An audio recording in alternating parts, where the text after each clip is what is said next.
Good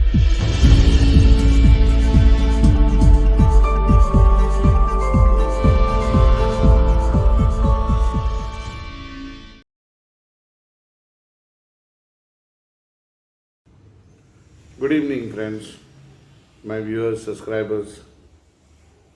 Today, आयज आमी जाणा गोंयांत एक बोवाळ चल्ला. Our ex-governor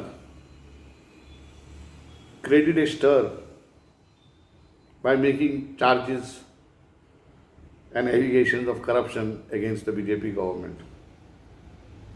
And rightfully, entire opposition jumped on that issue and demanded resignation, judicial inquiry, and so forth. But the funny part is, to me, it was an expected situation that the governor backtracked on his statement, saying, I did not name the chief minister, but in the confusion, he said that the government was corrupt. And therefore, in my opinion, a judicial inquiry is a must to put who was the part of the corruption. If it is not the chief minister, then who? But some of my friends, I spoke to many of them, have expressed surprise and shock of the backtracking of the governor. I politely told them, Baba, don't disclose your immaturity in politics when you are showing surprise and shock. This was an expected position. Or the alternative for the government was to put his resignation. Then there was some doubt.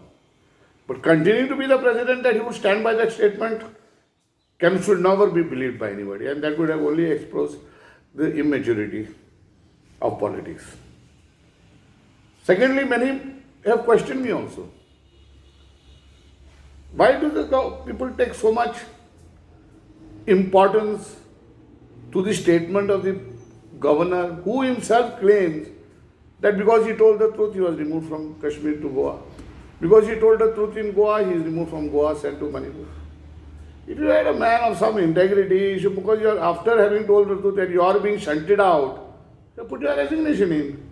However, that is the integrity of this. I have seen a governor who used the constitutional provision, citing the constitutional provision, not used it, citing the constitutional provision, had sacked the chief minister of Goa. And within 8 days he was sacked because he misused the constitutional position. These are historical facts. So I don't get carried away with this type of thing, making statement, getting back and all that. However, the important part is the stir and the churning that has started taking place within the BJP is not coming out. Now, within the BJP, there is a section who believes that the perception of the BJP and the chief minister has been damaged. And I also believe it is damaged. Now, if it is damaged, then he should be replaced. Because you're just about to face an election. And our Deputy Chief Minister of Delhi made a statement that he is going to be removed. Was it based on this information? Or was it fed by the BJP itself to him at the central level? Because we know the connections between the BJP and the AAP. I want to speak much on that. So now, when there is a damaged perception, so who is next? Suddenly on the 26th somewhere you saw the picture of Sripad Babu, who has been a long time in the wait to be the Chief Minister of Goa, along with the President.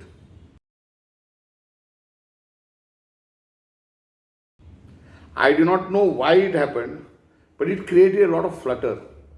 But I could not make any political sense of him being there. Was he sent there to complain against the governor? But many took it that he would likely be sworn in. I did not see that connection properly.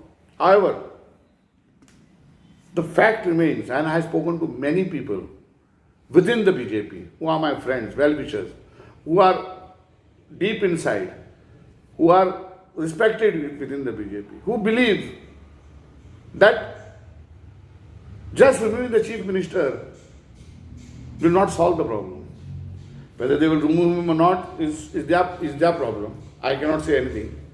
But definitely for 2022, though they have projected the chief minister's face, who will go for the election as the chief minister, after the results, it doesn't appear to be safe. There are people in the line, like I have named you, Sripad Babu is there. But many believe that if Sripad Babu is placed there right now, it will be difficult to dislodge him. He's got a sober face. He's not involved in any perception damage in Goa, in the state of Goa. What he has done in Delhi, nobody knows here. So, it's better to have this man. Well, other aspirants are Junior, Rane. I turned him as a young man in a hurry. He is waiting. But there is another game. There is somebody known as Super CM. Many of his friends believe that the Super CM is going too far. However Super CM he may be, he has to finally wait for the chief minister to sign the approval. Till such time, he is restless there. So many of his bhaktas, his supporters, his staunch, partners believe that it is time for him to take over as the CM directly. Giving directions and getting it done and doing it myself are two different things. So that lobby is there. That lobby believes that you should allow this chief minister to go on and don't allow a majority to come in, and then there will be a replacement that he has failed to bring the majority. What will have been interesting to watch is where the Bicholi ticket is going.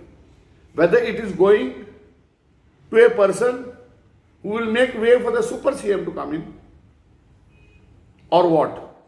Let's wait and watch.